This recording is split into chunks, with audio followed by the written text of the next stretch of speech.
नमस्कार। Speed job junction classes के इस खास एक्सप्लेनर में आज हम एक बेहद रोमांचक ऐतिहासिक सफर पर निकलने वाले हैं। आज का हमारा विषय है भव्य केसरिया स्तूप, समय के पन्नों से एक यात्रा। जरा सोचिए, दुनिया का सबसे ऊंचा बौद्ध स्तूप, और वो भी हमारे अपने बिहार के पूर्वी चंपारण में। ये सिर्फ कोई ईंट पत्थर की इमारत नहीं है, बल्कि एक ऐसा गहरा रहस्य है जो सदियों तक खामोश रहा।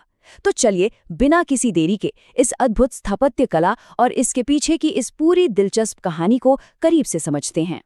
104, जी हाँ, 104 फीट। ये कोई मामूली नंबर नहीं है। ये केसरिया स्तूप की वो शानदार ऊंचाई है जो इसे पूरी दुनिया का सबसे ऊंचा बौद्ध स्तूप बनाती है। मतलब सोचकर ये हैरानी होती है कि प्राचीन काल में, जब आज जैसी कोई भी क्रेन या भारी मशीनरी नहीं थी, तब इतनी विशाल और ऊंची संरचना आखिर कैसे खड़ी की गई होगी। ये सच में हमारे पूर्वजों की कमाल की इंजीनियरिंग और उनकी मेहनत का एक जीता जागता सबूत है। और इसकी विशालता का असली अंदाजा कैसे लगाया जाए, चलिए एक दिलचस्प तुलना करते हैं। इंडोनेशिया का बोरोबुदुर मंदिर, इसका नाम तो पूरी दुनिया में मशहूर है ना? लेकिन एक बहुत ही हैरान करने वाला तथ्य यह है कि हमारा केसरिया स्तूप ऊंचाई और आकार में उस विश्व प्रसिद्ध बोरोबुदुर मंदिर से भी कहीं ज्यादा बड़ा है। ये तुलना साफ दिखाती है कि यह भारतीय वास्तुकला का कितना बड़ा और अविश्वसनीय हिस्सा है। सच कहा जाए तो ये सिर्फ कोई राष्ट्रीय धरोहर नहीं है, बल्कि एक ग्लोबल अजूबा है जिसे अभी भी वो पहचान मिलनी बाकी है जिसका ये पूरी तरह हकदार है। तो अब आते हैं हमारे अगले भाग पर, आध्यात्मिक केंद्र, भगवान बुद्ध के अंतिम दिन। अब इसके भौतिक आकार से थोड़ा आगे बढ़कर इसके गहरे अर्थ को समझते हैं।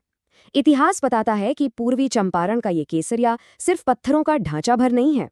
ऐतिहासिक स्रोतों के मुताबिक अपने अंतिम दिनों में जब भगवान बुद्धा इस रास्ते से गुजर रहे थे, तो उन्होंने यहीं विश्राम किया था।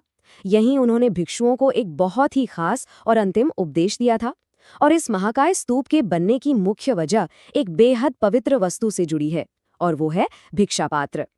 कथाएं कहती हैं कि जब बुद्धा आगे की यात्रा पर निकले, तो अपने उदास और भावुक अनुयायियों को सांत्वना देने के लिए उन्होंने अपना पवित्र भिक्षा पात्र उन्हें सौंप दिया।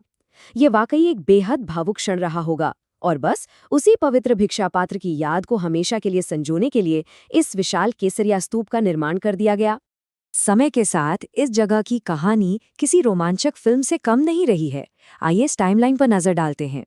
शुरुआत होती है प्राचीन काल से, जब ये जगह बुद्ध की उपस्थिति और उस भिक्षा पात्र की घटना से अमर हो गई। लेकिन फिर समय का पहिया घूमा। सोचिए, एक दौर ऐसा आया जब ये 104 फीट ऊंची विशाल इमारत पूरी तरह से मिट्टी के नीचे दब गई। यकीन करना मुश्किल होता है कि दुनिया का सबसे ऊंचा स्तूप सदियों तक खामोशी से मिट्टी के नीचे सोता रहा, दुनिया की नजरों से बिल्कुल ओझल। ये एक बहुत बड़ा रहस्य बन चुका था। खैर, फिर आया आधुनिक काल।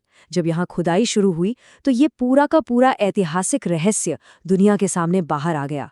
और आज खुदाई से निकला ये केसरिया स्तूप पूरे बिहार और हमारे देश की एक बहुत बड़ी शान है। अब सवाल ये है कि आज के समय में किसी को केसरिया स्तूप क्यों जाना चाहिए? खैर, इसके कई कारण हैं। सबसे पहला तो इसका गहरा ऐतिहासिक और प्राचीन महत्व। ये इतिहास प्रेमियों के लिए तो एकदम किसी खजाने जैसा है। दूसरा, ये वास्तुकला का एक ऐसा रहस्य है जो अब हमारे सामने उजागर हो चुका है।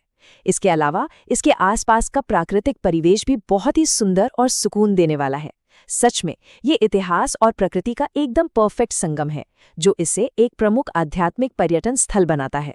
speed.job.junction.classes के इस स्रोत से भी यही साफ होता है कि जिन्हें भी इतिहास और इसके रहस्यों से लगाव है, उन्हें जीवन में एक बार तो इस भव्य स्तूप को देखने जरूर आना चाहिए।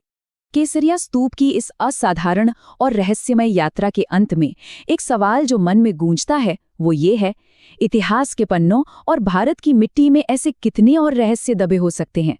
जरा सोचिए, जिस तरह दुनिया का सबसे ऊंचा स्तूप सदियों तक मिट्टी के नीचे दबा रहा और अब जाकर अपनी पूरी भव्यता के साथ हमारे सामने खड़ा है, तो न जाने वास्तुकला के कितने ही ऐसे चमत्कार और इतिहास के कितने अनसुलझे रहस्य आज भी इस पावन मिट्टी के नीचे अपनी बारी का इंतजार कर रहे होंगे। इसी दिलचस्प विचार के साथ हमारा आज का ये एक्सप्लेनर यहीं समाप्त होता है। इतिहास के इन अद्भुत पन्नों को हमारे साथ पलटने के लिए बहुत बहुत धन्यवाद।